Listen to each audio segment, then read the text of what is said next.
السلام علیکم سامعین، 19 شعبان المعظم کی تاریخ شروع ہو چکی ہے، 17 فروری ہے۔ خبر کا عنوان ہے قطر کے امیر شیخ تمیم ہندوستان پہنچ گئے ہیں۔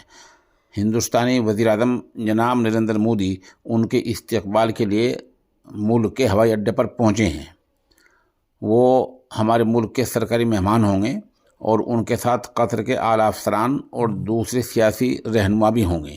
یہ سب مل کر دو طرفہ تعلقات پر بات چیت کریں گے۔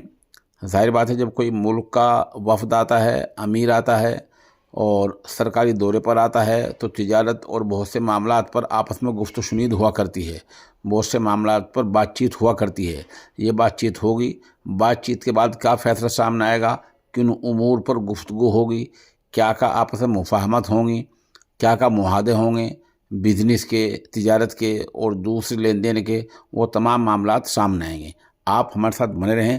جیسے ہی امیر قطر اور وزیر اعظم نریندر مودی صاحب کی ملاقات کے بعد مشترکہ پریس کانفرنس ہوگی یا کوئی مشترکہ اعلامیہ جاری ہوگا، ہم انشاءاللہ اس سے بھی آپ کو آگاہ کریں گے۔